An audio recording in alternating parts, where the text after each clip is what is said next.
अस्सलाम वालेकुम, welcome to graphics online. आज है हमारी class number 17, eraser tool, scissor tool and knife tool. इसकी मदद से भी हम अच्छे अच्छे क्रिएटिव डिज़ाइन बना सकते हैं। और आइए जल्दी से देख लेते हैं, अपनी कंप्यूटर स्क्रीन की तरफ चलते हैं कि इन तमाम टूलों से हमें क्या एडवांटेजेस हासिल हैं, किस तरह हम इस टूल का यूज़ कर सकते हैं और किस तरह इससे हम क्रिएटिव डिज़ाइन जो है वो बना सकते हैं। तो बिना किसी देरी के आइए स्टार्ट कर लेते हैं। लेकिन हाँ, ये ज़रूरी है कि अगर अभी तक मेरे चैनल को सब्सक्राइब नहीं किया तो कर लेना भाई, और साथ ही टिन टिन को ज़रूर प्रेस कर देना। और आइए स्टार्ट कर लेते हैं आज की हमारी class number 17, eraser tool, scissor tool and knife tool. आइए स्टार्ट करते हैं।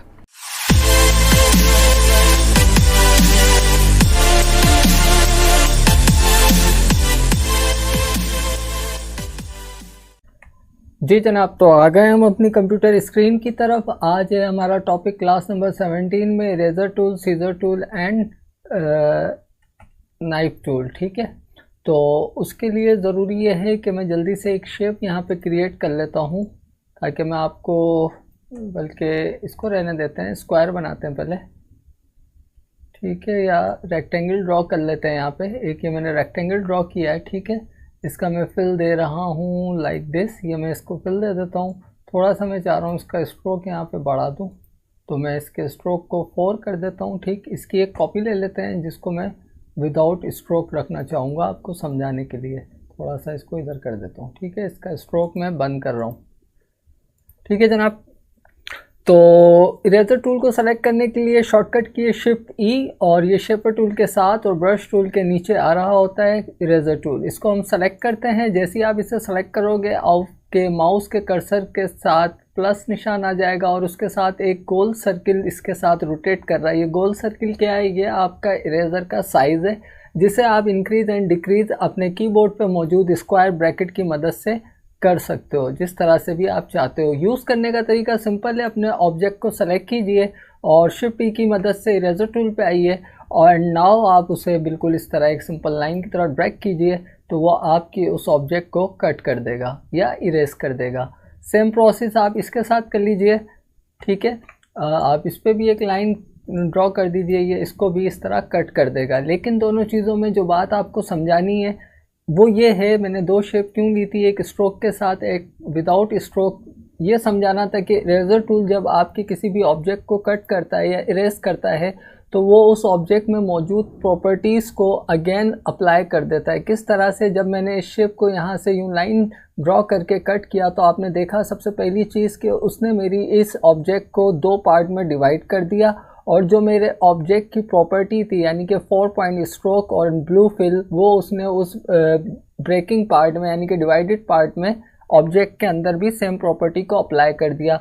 वही चीज़ यहाँ पे है, यहाँ स्ट्रोक मौजूद नहीं था तो उसने उस प्रॉपर्टी को इस जगह पे अप्लाई नहीं किया। तो इट्स मीन के आपके इरेजर टूल जब आपकी शेप को इरेज करता है तो उसमें मौजूद प्रॉपर्टीज़ को आफ्टर इरेजिंग जो डिवाइडेड पार्ट होता है उसके अंदर भी अप्लाई कर देता है। ठीक है, यहाँ तक बात क्लियर है। मज़ीद आप इसको इरेजर टूल को अपनी मर्ज़ी से यूज़ कर सकते हो, जिस तरह से करना चाहो। आप इस तरह से इरेज करना चाहते हो अपनी शेप को, जैसे नॉर्मली इरेजर से आप कर सकते हो। ठीक है, और ज़रूरी है शेप आपकी सेलेक्ट होनी चाहिए। ठीक है, और इस तरह से भी देखो आप, दोनों में वाज़े फ़र्क है। ये आपका सिंपल फिल था तो इसने स्ट्रोक हमें नहीं दिया, यहाँ स्ट्रोक था तो हमारे एक क्लोज स्ट्रोक जो है यहाँ पे हमें नज़र आ रहा है। आप इस तरह से भी इरेज कर सकते हो कि आप इस शेप को सेलेक्ट कीजिए और उसके बाद इरेजर टूल सेलेक्ट कीजिए और इस तरह इसको फिल को भी यहाँ से इरेज कर सकते हैं। डिपेंड करता है आप किस तरह से इरेज करना चाह रहे हैं। लेकिन मैंने वही बात कि ये साथ में आपके ऑब्जेक्ट को 2 पार्ट में डिवाइड कर देता है, तो आपके इस एरिया को इसने यहाँ से डिलीट तो कर दिया है, लेकिन जो उसका प्रीवियस एरिया था उसमें भी वही स्ट्रोक अप्लाई कर दिया है जो आपके इस पूरे रेक्टेंगल में पहले से मौजूद था। ठीक है, यही चीज़ आप यहाँ अप्लाई करके देखें, आपको फ़र्क नज़र आएगा। वो इसलिए फ़र्क नज़र आएगा कि यहाँ आपने स्ट्रोक नहीं दिया हुआ है, तो यहाँ आपको ऐसा लगेगा कि जैसे आपने सिंपल यहाँ से फिल को इरेज कर दिया। ठीक है, कुछ इस तरह से। उम्मीद है बात समझ आ गई होगी। जल्दी से मज़ीद देख लेते हैं और इसको किस तरह से यूज़ कर सकते हैं। मैं दोबारा इस स्क्वायर को ड्रॉ कर रहा हूँ। ठीक है, इस बार फिर इसको दे देता हूँ मैं नॉर्मली 1। ठीक, और अब देख लेते हैं, आप चाहते हैं कि आप इसको एक स्ट्रेट लाइन की तरह इसके बीच में से कट लगाएं या इरेज करें, तो सिंपल है, शिफ्ट की मदद से आप शिफ्ट की प्रेस कीजिए और इस तरह से ड्रैग कर लीजिएगा। ठीक है, तो इस तरह मैंने शिफ्ट की प्रेस की, ड्रैग कर लिया। वर्टिकली चाहते हैं, शिफ्ट की को प्रेस कीजिए और वर्टिकली ड्रैग कर लीजिए। तो वही बात मैं आपसे कहूँगा, इसने आपके एक ऑब्जेक्ट को 4 पार्ट में जो है वो 4 ऑब्जेक्ट में डिवाइड कर दिया और सेम प्रॉपर्टी चारों पार्ट में अप्लाई कर दिया। 1 point stroke and blue fill. यहाँ तक बात क्लियर है। ज़रूरी नहीं आप इस तरह से ही, आप चाहो तो इसको 45 डिग्री से भी इरेज कर सकते हो। सेलेक्ट कीजिए, इरेजर टूल लीजिए और इस तरह से आप 45 डिग्री से भी कट लगा सकते हैं। ठीक है, उम्मीद है बात समझ आ रही होगी। उसके बाद आप चाहें तो इसके कलर को भी फिर बाद में चेंज कर सकते हैं, जिस तरह आप चाहते हो उसके कलर को चेंज करना। ठीक है, उम्मीद है यहाँ तक बात क्लियर हो गई होगी। इरेजर टूल की मदद से आप किस तरह से इरेजिंग अपने ऑब्जेक्ट की शेप की कर सकते हो। सेम आप इसको लाइन के ऊपर भी अप्लाई कर सकते हो। आप सिंपल एक लाइन ड्रॉ कर लीजिए यहाँ पे और उसके बाद आप अपने इरेजर टूल को लीजिए और कट लगाते जाइए। तो इस तरह से आपकी लाइन जो है वो इन 4 पार्ट में डिवाइड हो गई। जितनी बार आपने इस पर कट लगाया, आपको मज़ीद कट लगाना है आप लगा सकते हो। ठीक है, मैं शॉर्टकट की शिफ्ट ई का यूज़ कर रहा हूँ, इसलिए मैं कहता हूँ कि इसको याद रखिए और उनको अपने डेली रूटीन में इस्तेमाल कीजिए। ठीक है, तो इस तरह से आपने इरेजर टूल का यूज़ करना देख लिया है। आप इरेजर टूल की मदद से मुख्तलिफ शेप भी डिज़ाइन कर सकते हो। इस बार मैं सर्किल लेता हूँ। ठीक है, एक ये सर्किल मैंने ड्रॉ किया है। आपको चाहिए इस सर्किल को आधा पार्ट, तो आप क्या करोगे, सिंपल इस सर्किल को सेलेक्ट करोगे, अपना इरेजर टूल की मदद से इसके बिल्कुल यहाँ पे सेंटर में आएंगे और एक सिंपल इस तरह से कट लगा देंगे इस शिफ्ट की मदद से। तो देखा आपने, इस तरह अपने सर्किल को हाफ पार्ट में डिवाइड कर दिया। ठीक है, जो पार्ट आपको चाहिए वो रखिए, बाकी सेलेक्ट करके डिलीट कर दीजिए। बात यहीं ख़त्म नहीं हो जाती। ये तो हमने इस तरह से सर्किल को डिवाइड कर दिया, लेकिन अगर आपको कुछ इस तरह से चाहिए कि यहाँ से लेके यहाँ तक और फिर इस सेंटर पॉइंट से लेके लेफ़्ट हैंड साइड तक का कट चाहिए, तो आप क्या करोगे, नॉर्मली आप यहाँ से जो है इरेजर टूल को लोगे और इस तरह से रिमूव करोगे। ठीक है, उसके बाद इस तरह से इसको मिटा दोगे। ठीक, तो वो कुछ इस तरह से हमें एक प्रॉपर्टी अपनी निकाल के दे देगा, फिर बाद में हम उसको इस तरह से रिमूव करेंगे। ठीक है, ऐसा ही करेंगे, और तो कोई तरीका नहीं है। जी बिल्कुल, एक और तरीका है जिसकी मदद से आप अपने किसी भी शेप का चौथाई पार्ट, जिसे कहते हैं 1/4 पार्ट, अगर चाहते हो कट करना कर सकते हो। मैं चाह रहा हूँ ये एक पैकमैन की तरह का लुक दे, तो सबसे पहले तो मैं उसके लिए से फिल यहाँ पे येलो दे दूँ। ठीक है, बाद में मैं स्ट्रोक बंद कर दूंगा। अब आपको मैं कह रहा हूँ कि मुझे यहाँ से यहाँ तक और यहाँ से यहाँ तक जस्ट लाइक मुझे एक पिज़्ज़ा कट लगाना है। तो मैं क्या करूँगा, मैं यहाँ से अपने इरेजर टूल को सेलेक्ट करूँगा और उसके बाद अभी मैं ऑल्ट की पहले प्रेस करूँगा। याद रखिएगा, ऑल्ट की मैं प्रेस कर रहा हूँ एंड अपने माउस को ड्रैग कर रहा हूँ और इन तीनों पॉइंट पे यहाँ लाके अपने माउस के बटन को रिलीज़ कर देता हूँ। तो देखिए, इस तरह से मैंने एक अपने इरेजर टूल की मदद से कट लगा के एक पैकमैन लुक जो है वो डिज़ाइन कर लिया है। उम्मीद है आपको बात समझ आ रही होगी। आप इसे यहाँ नाम वाम देना चाहो तो दे सकते हो और इसकी जिस तरह से कटिंग करना चाहो आप कर सकते हो। डिपेंड, वही बात है, डिपेंड करता है आपकी प्रैक्टिस पे कि आप कितनी इसकी प्रैक्टिस करते हो। ठीक है, तो इस तरह से आप इरेजर टूल का यूज़ कर सकते हो। आप और भी मज़ीद इस इरेजर टूल की मदद से डिज़ाइनिंग कर सकते हैं। ऐसा नहीं कि आप सिर्फ पैकमैन ही बना सकते हैं। आप एक स्क्वायर लीजिए। मैं जल्दी से आपको एक टी शर्ट का डिज़ाइन बना के दिखाना चाह रहा हूँ। मैं यहाँ इसका कलर ये ले लेता हूँ और स्ट्रोक इसको ब्लैक की देते हैं।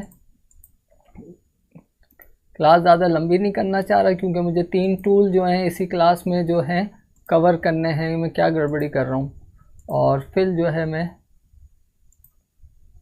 ये दे देता हूँ। ठीक है, स्ट्रोक में इस बार बढ़ाऊँगा। ये टी शर्ट बनाने का मकसद ये है कि मैं इस इरेजर टूल की कुछ और भी प्रॉपर्टीज़ हैं जो मैं आपको समझाना चाह रहा हूँ। जल्दी से बता देता हूँ। अच्छा, इरेजर टूल के मोर ऑप्शन होते हैं जिनका हम यूज़ किस तरह से करते हैं। आप इस इरेजर टूल पर क्लिक कीजिए और तो ये सेलेक्ट हो जाएगा। डबल क्लिक करेंगे तो इरेजर टूल ऑप्शन सामने आ जाएंगे। बिल्कुल उसी तरह जिस तरह हमने ब्रशेस की क्लास में कैलीग्राफिक ब्रशेस बनाए थे, स्केटर ब्रशेस बनाए थे, उनकी प्रॉपर्टी आ जाती थी, कुछ उसी तरह से इसका कॉन्सेप्ट आपका क्लियर है। ये आपके ब्रश का एंगल है, आप इसे चेंज कर सकते हो। ये इसकी राउंडनेस है, आप इसे चेंज कर सकते हो। और ये इसका साइज़ है, ठीक है। जब आप अपनी चेंजेस कर लो, आपका काम हो जाए, तो इसे वापस रीसेट करके ओरिजिनल वैल्यू पे ले आना। ये बताना ज़रूरी था। मैं इस वक्त एक रूलर की मदद से यहाँ एक इसका सेंटर पॉइंट रख रहा हूँ, ठीक है। और अब मैं क्या कर रहा हूँ, इस शेप को सेलेक्ट करता हूँ, यहाँ से इरेजर टूल लेता हूँ और यहाँ पे बीच में यहाँ से इसको इंटरसेक्ट कर रहा हूँ। अपने इरेज़र को मैंने जूम कर दिया ताकि आपको नज़र आए। और यहाँ पे इस जगह पे इंटरसेक्ट करने के बाद मैं अपने इरेज़र का साइज़ स्क्वायर ब्रैकेट से बढ़ा रहा हूँ। इतना बड़ा मुझे चाहिए, मैंने इसको इतना बड़ा कर दिया, ठीक है। और उसके बाद सिंपल मैं क्या करूँगा, एक क्लिक करूँगा, लेफ़्ट क्लिक, जिससे मुझे इतना कट मिल जाएगा, ठीक है। उसके बाद मैं इसका साइज़ को वापस छोटा कर रहा हूँ और यहाँ पे मैं एक गाइड जो है मज़ीद ले रहा हूँ, जिसका यूज़ मैं अभी आपको कुछ ही देर में बता दूँगा क्या होने वाला है। ये गाइड मैंने यहाँ रख ली है। अब मैं उस प्रॉपर्टी में जा रहा हूँ जो मैंने अभी आपको बताई थी। यहाँ से मैं इसके एंगल को ऐसा करता हूँ 80 कर देता हूँ और इसकी राउंडनेस को मैं कम करके 30 कर देता हूँ, ठीक है। और उसके बाद मैं क्या कर रहा हूँ, अपने इस शेप को या ऑब्जेक्ट को सेलेक्ट कर रहा हूँ। उसके बाद इरेज़र टूल को सेलेक्ट कर रहा हूँ, ठीक है, यहाँ से। और इसके साथ यहाँ पे इंटरसेक्ट करना चाह रहा हूँ मैं इस लाइन के साथ। मैं फिर जूम कर रहा हूँ इस लाइन के यहाँ पे। अब थोड़ा सा मैं अपने इरेज़र का साइज़ बढ़ा रहा हूँ इस तरह, ठीक है। इतना मैंने इसका साइज़ बढ़ा दिया है कि मेरे जो मैं शेप बनाना चाह रहा हूँ वो बन जाए। आप अच्छी तरह से देख लीजिए कि इरेज़र की राउंडनेस किस तरह से यहाँ से कर्व हो रही है। और उसके बाद सिंपल वन क्लिक, ठीक है, यहाँ मैंने क्लिक करके छोड़ दिया है। अब मैं क्या करूँगा, यही काम मुझे इस साइड पर करना है, तो मैं सिंपल क्या करूँगा, इसकी इस बार जो एंगल है उसको रिफ्लेक्ट कर दूँगा, यानी कि पलट दूँगा। तो डबल क्लिक, 80 था, -80 कर दीजिए आप, -80, ठीक है। और इस बार जो है आप इसको बिल्कुल उसी तरह से यहाँ पे बिल्कुल जूम कर लीजिएगा और आप इसको परफेक्ट तरीके से जिस तरह बनाना चाहो यार बना लेना। मैं अभी इस पर इतना ध्यान नहीं दे रहा, ठीक है।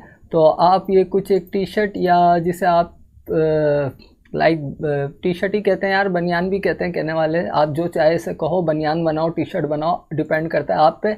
मज़ीद इसकी इन्हांसमेंट के लिए आप क्या, पहले तो आप अपने फ़ौरन इसको रीसेट कर लीजिए, ठीक है। और उसके बाद मैं इसको अब मुझे गाइड नहीं चाहिए, गाइड का मेरा इतना ही काम था, मैं इस गाइड को डिलीट कर देता हूँ। और यहाँ से मैं पेन टूल में एक टूल आता है एंकर पॉइंट टूल, मैं यहाँ से इसको थोड़ा सा चाह रहा हूँ लुक देना, मैंने इस तरह कर दिया है। और मैं क्या चाह रहा हूँ, डायरेक्ट सिलेक्शन टूल लेता हूँ मैं इस एंकर पॉइंट को, ठीक है, इस वाले को, इस वाले को और इस वाले को मैं राउंड करना चाह रहा हूँ। मैं कर देता हूँ जल्दी से, टाइम कम है, मुकाबला सख्त है। और यहाँ से मैं इसको और इसको भी राउंड करना चाह रहा हूँ, तो इस तरह से मैं कर सकता हूँ, ठीक है। इसमें आप मज़ीद जितनी बेहतरी लाना चाहो भाई ला सकते हो। मेरा सिंपल इस वक्त डिज़ाइन करने का मूड नहीं है ज़्यादा अच्छे, सिर्फ आपको आइडिया दे रहा हूँ। एक और मैं छोटा सा डिज़ाइन इसके ज़रिए आपको बता देता हूँ इरेज़र टूल के ज़रिए। पेप्सी का लोगो आपको याद होगा, जल्दी से वो बना लेते हैं। यहाँ पे मैं सिंपल इसको सेलेक्ट किया, ठीक है, मतलब ड्रॉ किया एक सर्किल को परफेक्ट, और मुझे इसका स्ट्रोक नहीं चाहिए तो क्या करूँगा, बंद कर देता हूँ, ठीक है। ये मेरा सेलेक्ट है ऑलरेडी। मैंने सिंपल इरेज़र टूल लिया है और यहाँ से मैंने इस तरह से, या जितने परफेक्ट तरीके से आपका हाथ चले आप चला लीजिएगा। मैं कोशिश कर रहा हूँ कि सही चल जाए, चलें कुछ बेहतर है। तो इस तरह से आप एक पेप्सी का लोगो भी जो है आराम से डिज़ाइन कर सकते हो, कोई इशू की बात नहीं है। थोड़ा इसका सेंटर मुझसे आउट हो गया है, आप ज़रा परफेक्ट तरीके से अपने हाथ की मूवमेंट को रखिएगा। तो आप इस तरह से सिंपल इरेज़र टूल से भी डिज़ाइनिंग करना चाहो तो कर सकते हो, कोई इशू की बात नहीं है। इसके बीच में आप पेप्सी लिख देना, ये 2 पार्ट है, आप इसके बीच में पेप्सी लिख सकते हो, ठीक है। क्लास ज़्यादा लंबी ना हो इसलिए मैं जल्दी चाह रहा हूँ कि कवर कर दूँ इन टॉपिकों को, ठीक। अच्छा, और क्या कर सकते हैं आप इरेज़र टूल से, आप मैंने कहा था आप इसे एक लाइन पे भी अप्लाई कर सकते हो। एक सिंपल एक लाइन है, इसको मैं फिल दे दूँ, स्ट्रोक यानी कि फिल से मेरी यहाँ मुराद है। इस स्ट्रोक को थोड़ा सा बड़ा करूँ ताकि आपको समझ आए बात। थोड़ा सा जूम करते हैं, इरेज़र टूल को सेलेक्ट करता हूँ, आपको कट लगाना है सिंपल लगा दीजिए, देखिए। वो जिस तरह से भी आप जिस डायरेक्शन एंगल में भी कट लगा रहे हो, आपकी लाइन जो है वहाँ से कट हो रही है, लेकिन उसका पार्ट जो है नेक्स्ट डिवाइड हो रहा है और सेम प्रॉपर्टी उसमें अप्लाई हो रही है। ठीक है, यहाँ तक बात क्लियर है। आप इसको ब्रश पे भी अप्लाई कर सकते हो। स्ट्रेट लाइन लेता हूँ मैं और इस पर ब्रश अप्लाई कर देता हूँ। ठीक है, और अब अगर मैं इसको इसका वेट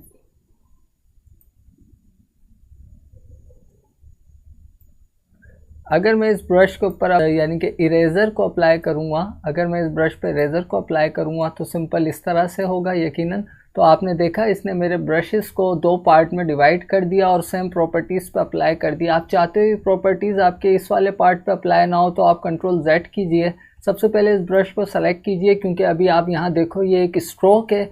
आपको स्ट्रोक को एक फिल में कन्वर्ट करना होगा, जिसके लिए आप ऑब्जेक्ट में जाओगे और एक्सपेंड अपीयरेंस। जैसे ही आपने एक्सपेंड अपीयरेंस किया है, यहाँ पे देखिए जो आपका स्ट्रोक था वो फिल में कन्वर्ट हो चुका है।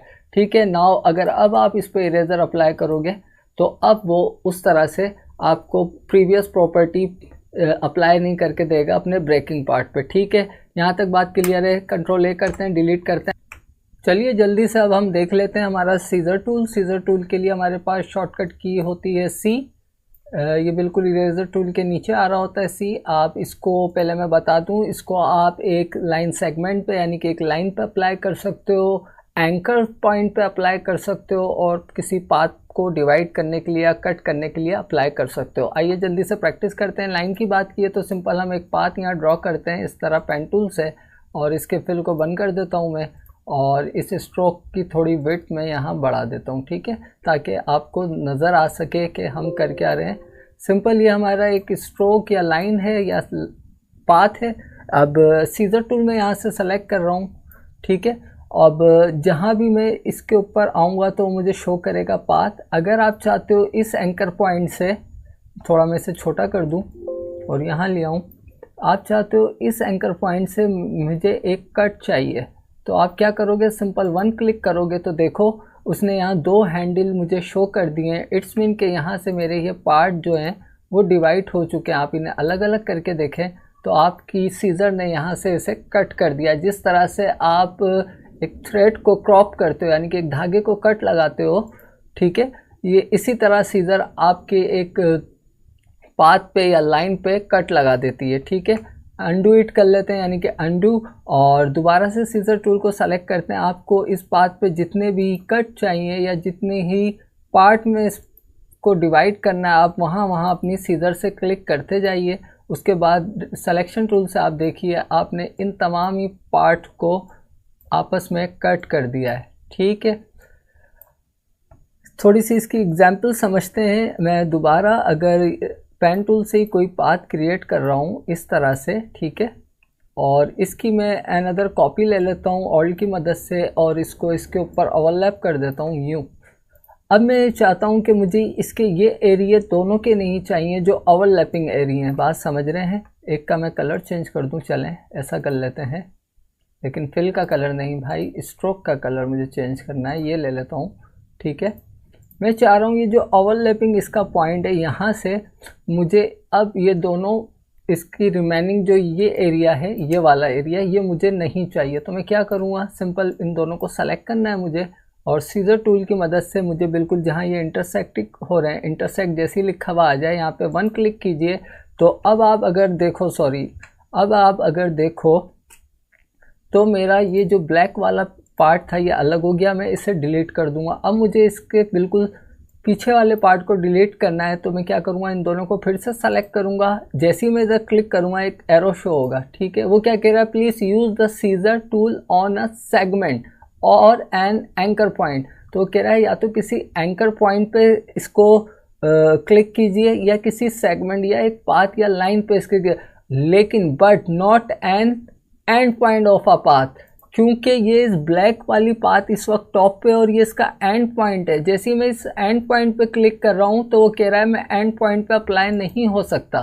तो यहाँ ये अप्लाई नहीं होगा, ये आपकी सिंपल पाथ पे अप्लाई होगा या मिडिल में या कहीं भी मौजूद एंकर पे अप्लाई होगा। तो मुझे पीछे वाली लाइन को डिलीट करना है, तो मैं क्या करूँगा, सिंपल उसे सेलेक्ट करूँगा, इस लाइन को सेलेक्ट करूँगा, जो मेरी ब्लू में है इसको अरेंज ब्रिंग टू फ्रंट करूँगा। इस बार ये बता चुका हूँ मैं आपको किस तरह, और अब फिर दोनों को सेलेक्ट करूँगा जहाँ मेरा कर्सर इंटरसेक्ट होगा इस तरह से, वहाँ मैं क्या करूँगा, सिंपल वन क्लिक।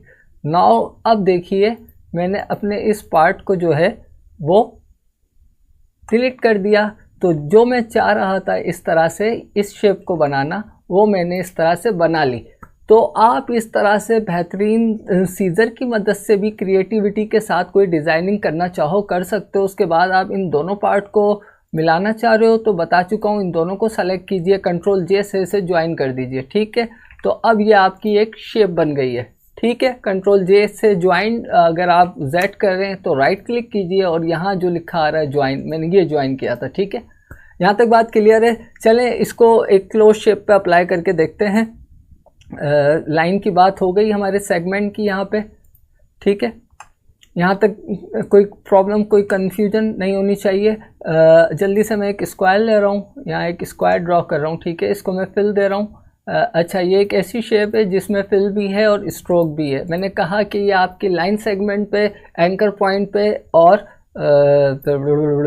इन पे ही काम करेगा। ठीक है, तो यहाँ जाहिर सी बात है जैसे ही मैं इसको सेलेक्ट करके और सीजर टूल से बीच में क्लिक करता हूँ तो एरर देगा और बता देगा कि मैं किन चीज़ों पे अप्लाई होऊंगा।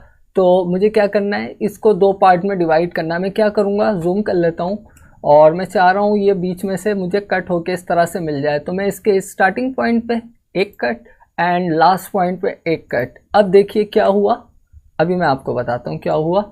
ये हुआ, मेरी सीजर ने मेरे इस स्क्वायर को दो पार्ट में डिवाइड कर दिया। बिल्कुल ये मुख्तलिफ है आपके इरेजर टूल से। इरेजर टूल मुझे ड्रैग करने की साथ जो है इरेजिंग प्रोवाइड कर रहा था, जबकि सीजर टूल ऐसा नहीं है, वो मुझे कट की सूरत के अंदर मेरी शेप को कट कर रहा है। एंकर टू एंकर कटिंग हो रही है यहाँ पे। और साथ ही देखिए मेरी प्रॉपर्टी अप्लाई नहीं हुई है, मेरी जो शेप थी वो बीच में से कट चुकी है। तो यहाँ पे देखिए ये क्लोज शेप मुझे नहीं मिल रही। तो अगर आपको इस तरह की शेप चाहिए हो तो आप बना सकते हो। आप इस शेप को क्लोज भी कर सकते हो। आप चाहते हो यार ये यहाँ से क्लोज पाथ मिल जाता तो क्या होता, आप सिंपल है, आपने क्या करना है, इसको सेलेक्ट करना है इस वाले एंकर पॉइंट को और शिफ्ट के साथ इस वाले एंकर पॉइंट को, अगेन कंट्रोल जे, आपकी शेप क्लोज हो गई।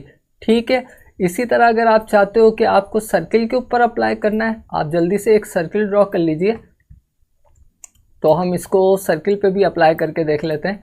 तो मैं यहाँ एक सर्किल ड्रॉ कर रहा हूँ। ठीक है, और इस सर्किल के ऊपर बिल्कुल उसी तरह से जिस तरह आप चाहते हैं, मैं सिंपल सीजर टूल लूँगा और यहाँ से इसको और यहाँ से मैं इसको डिलीट करना चाहता हूँ, बिल्कुल मैं कर सकता हूँ।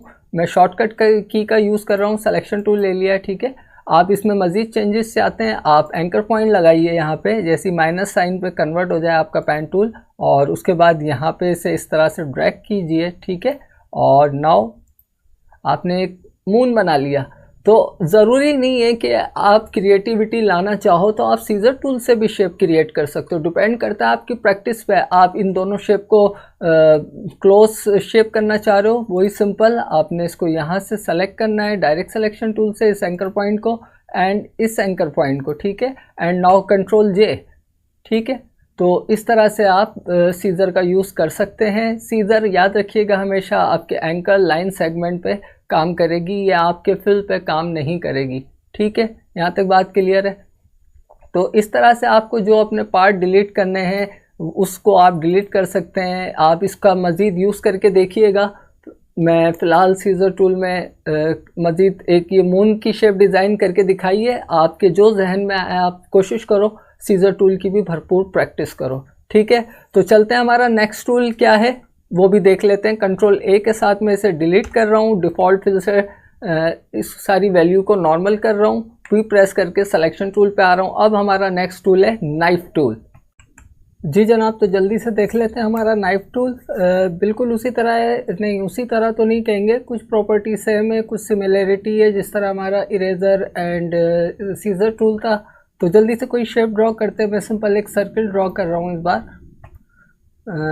ठीक है, और इसका जो फिल है वो मैं रेड कर देते हैं और स्ट्रोक को यहाँ पे मैं बंद कर रहा हूँ। सॉरी, उल्टा काम करता हूँ हमेशा, पहले मैं इसको ये दे देते हैं और स्ट्रोक को मैं बंद कर रहा हूँ। ठीक है, तो ये मैंने एक सर्किल बनाया रेड कलर में, ठीक। अब मैं इसे सेलेक्ट कर रहा हूँ और सिंपल नाइफ टूल मैंने सेलेक्ट किया है, ठीक है। और उसके लिए क्या है, सिंपल आपको जिस तरह से भी कट लगाना है नाइफ से, जिस तरह से भी आप अपने फ्रूट वगैरह, सब्ज़ी वगैरह, वेजिटेबल को कट करते हो, उसी तरह आप इस यहाँ समझे ये एक टमाटर है, इसे आप एक टमाटर समझिए और इसे कट लगाइए जिस तरह से आपको कट लगाना है। आप चाहते हो कि आपका कट इस तरह से हो, आप लगा सकते हो, बिल्कुल सिंपल। अब ये कट हो चुका है पार्ट, आप देखें ये इस तरह से कट हो गया है, ठीक है। आप किसी और तरह से कट चाह रहे हो, आप सीजर टूल सेलेक्ट कीजिए और आप कट लगाते जाइए, आप इस तरह से। उसके बाद फिर इस तरह से रोटेट हो जाइए, यहाँ से यूँ ले जाइए, फिर वापस इस तरह से ले जाइए, ठीक है। तो आप इस तरह से अगर कटिंग करना चाहते हो तो अब आप ये देखो, आपने एक टमाटर का क्या हाल कर दिया है। मैं मजाक कर रहा हूँ, टमाटर नहीं है, मैं आपको सिंपल समझाना चाह रहा हूँ कि नाइफ टूल से आप बेसिकली कितनी easily as a path moving, जिस तरह हमारा पेन टूल के साथ रबर बैंड होता है, इसी तरह हमारे नाइफ टूल के साथ भी एक उसका रबर बैंड होता है जो हमें साथ साथ ये फैसिलिटी दे रहा होता है कि हम अगर अपनी शेप को कर्व में कट लगाना चाह रहे हैं या किसी स्टाइल में, जिस तरह हम नॉर्मली अपने घर में जो यूज़ करते हैं नाइफ, बिल्कुल उसी तरह काम करता है। आप चाहते हैं कि इसके ज़रिए भी आप एक पेप्सी का लोगो बनाएं, आप बना सकते हैं, बिल्कुल। आप इसको इस तरह से ड्रॉ कर लीजिए, तो कुछ कुछ आप बना लोगे, प्रैक्टिस करना। अभी बात यहाँ ही इसकी ख़त्म नहीं हो जाती है। आप चाहते हैं मज़ीद इसका कोई अच्छा सा लोगो बन जाए, तो आप इसको यहाँ पे क्लिक कीजिए, ड्रैग कीजिए और यहाँ लाइए, ठीक है। ऊपर की तरफ ले जाइए एंड रिवर्स होइए इस तरह से, और अब दोबारा इसके अंदर आइए ऊपर। ये बिल्कुल उस तरह काम कर रहा है जिस तरह हम पेन से कर्व क्रिएट करते हैं, ठीक है ना। और चाहे तो आप इसे ऊपर ले जाके इस तरह से, सिर्फ मैंने क्लिक रखा हुआ है और अब मैं अपने माउस को ड्रैग कर रहा हूँ इस तरह से, ठीक है। आपको इस तरह की कटिंग चाहिए थी, सिंपल आप अपने माउस को अपनी शेप के ऊपर ड्रैग कर रहे हो और आपका नाइफ टूल जो है उसी तरह से उसके ऊपर कटिंग कर रहा है, ठीक है, राउंडनेस की तरह। यहाँ वो आपको शो कर रहा है कि आपका जो सर्किल है ये इस तरह से कट हो चुका है। आप अगर इसे देखो तो ये कुछ इतने सारे इसके पार्ट हो गए जिस तरह आपने अपने नाइफ को कट किया था। ये कुछ इस तरह से आप डिफरेंट प्रैक्टिस करना, तो आप अच्छे अच्छे से लोगो भी इस तरह बना लोगे, ठीक है। तो मैं डिलीट करता हूँ, मज़ीद थोड़ा सा इसको देख लेते हैं। मैं दोबारा से अगर एक रेक्टेंगल लेता हूँ इस बार, और मैं अगर चाहता हूँ कि बाय डिफ़ॉल्ट तो ये इस तरह कर्व की तरह से इस तरह से जो है कटिंग करता है, ठीक है। आप चाहते हो इस तरह से कटिंग ना हो, मुझे सिंपल एक स्ट्रेट लाइन की तरह इसे कट करना है। तो अब आप क्या करोगे, बहुत सिंपल है, कोई इशू की बात नहीं है। आपको स्ट्रेट लाइन की तरह कट करना है। आपने अपना नाइफ टूल सेलेक्ट किया और अब आप क्या करोगे, ऑल्ट की प्रेस करना, ठीक है। और अब आप ऑल्ट की बाहर की तरफ प्रेस करोगे और अपने आप नाइफ को लोगे, तो अब आप इसे देखो घुमाओ, तो ये एक स्ट्रेट लाइन या 45 डिग्री की लाइन की तरह, जिस तरह आप चाहते हो अपने ऑब्जेक्ट को कट लगाना आप लगा सकते हो, ठीक है। जहां आपने कट लगाना है आपने लगा दिया नॉर्मली। अब ये आपके दो पीसेस इस तरह से डिवाइड हो गए, ठीक है। अगर आप स्ट्रेट कटिंग चाहते हैं तो आप कर सकते हैं। मैं इन दोनों ऑब्जेक्ट को सेलेक्ट करता हूँ, दोबारा नाइफ टूल लेता हूँ और ऑल्ट की मदद से मैं सिंपल इस तरह एक कट लगा रहा हूँ, ठीक है। तो अब क्या हुआ है, अब मेरे ये पार्ट भी इसने इस तरह सेपरेट कर दिए, ठीक है। देख रहे हैं आप, तो ये बेसिक फ़र्क है हमारा। इसमें आप चाहें तो एक ब्रोकन हार्ट की शेप भी डिज़ाइन कर सकते हैं, लेकिन उसके लिए पहले आपको हार्ट बनाना पड़ेगा। तो मैं जल्दी से एक यहाँ पे गाइड ले लेता हूँ इस वक्त, तो जल्दी से हार्ट बना लेते हैं। पेन टूल, मैं यहाँ एक क्लिक कर रहा हूँ और एक क्लिक में यहाँ कुछ इस तरह से, ठीक है। और उसके बाद सिंपल यहाँ पे, ठीक। और अगर आपको इसके कर्व को चेंज करना है आप कर सकते हो। मैं पेन टूल की क्लास में आपको बता चुका हूँ किस तरह, ठीक है। ओ सॉरी, उसके बाद मैं सिंपल इसको रिफ्लेक्ट करूँगा सेलेक्ट करके, ठीक है। ये चीज़ें मैं आपको बता चुका हूँ प्रीवियस जो मेरी क्लास पेन टूल की थी, उसी में मैंने आपको 2-3 तरीके से हार्ट शेप डिज़ाइन करना बताया था। अभी मेरा टॉपिक हार्ट शेप नहीं है तो मैं इसे डिलीट कर रहा हूँ। एवरेज की मुझे ज़रूरत नहीं है, मैं डायरेक्टली इसे जल्दी से ज्वाइन कर देता हूँ ताकि हमारी जो क्लास है नाइफ टूल की वो क्लियर हो जाए। मैं इसको फिल दे रहा हूँ रेड, ठीक है, और स्ट्रोक में इसका बंद कर रहा हूँ। ठीक, मैंने आपसे कहा कि मैं चाह रहा हूँ कि इसको एक ब्रोकन हार्ट जो है वो बना के दिखाऊँ आपको। तो किस तरह से बनेगा वो ब्रोकन हार्ट, मैंने सिंपल इसे सेलेक्ट किया है, यहाँ से नाइफ टूल लिया है, बिल्कुल मैं यहाँ आता हूँ, ऑल्ट की मैंने प्रेस की, एक कट मैं यहाँ लगा रहा हूँ, ठीक, इतना बड़ा, एंड नाउ फिर मैं दूसरा कट यहाँ पे, तीसरा कट यहाँ पे, चौथा, पाँचवा, छठा, सातवां, आठवां, नौवां, इस तरह से आप इस हार्ट बेचारे का तोड़ रहे हो, एंड लास्टली मुझे इस एंकर पॉइंट से गुजरना है। ठीक है, ये काम आपने कर लिया। चलें, फ़िलहाल समझने के लिए आपको बाद में आप प्रैक्टिस कर लेना। इन सबको मैं सेलेक्ट कर रहा हूँ। ठीक है, मेरे पास शेप बिल्डर टूल है, एक क्लिक, दो क्लिक, ठीक है। अब नाउ आप अगर देखो तो मेरा दिल जो है वो टूट चुका है बहुत बुरी तरह से। ठीक है, तो इस तरह आप ब्रोकन हार्ट भी अगर बनाना चाहो बना सकते हो। आप ज़रा सही तरीके से बना देना। यार मैंने जल्दी में पता नहीं क्या बना दिया है, टूटा हुआ दिल नहीं लग रहा, पता नहीं क्या लग रहा है। आप चाहो तो इसको कोई ग्रेडियंट भी यहाँ से देना चाहो तो दे सकते हो। ये अजीब ही दिल है, एक दिल को पीलिया हो गया है और एक दिल को नमूनिया हो गया। ठीक है, तो नाइफ टूल बेसिकली इस तरह से काम करता है। जी जनाब, तो कैसी लगी आपको आज की क्लास? उम्मीद है पसंद आई होगी, समझ आई होगी। कोई प्रॉब्लम है, कोई इशू है, मुझे कमेंट करके ज़रूर बताइएगा, मैं आपको उसका बेहतर रिप्लाई इंशाल्लाह ज़रूर दूंगा। तो मिलते हैं इंशाल्लाह अपनी नेक्स्ट क्लास में। तब तक के लिए मुझे और ग्राफिक्स ऑनलाइन को इजाज़त दीजिए। अपना बहुत ख्याल रखिएगा। Too much take care. अल्लाह हाफ़िज़।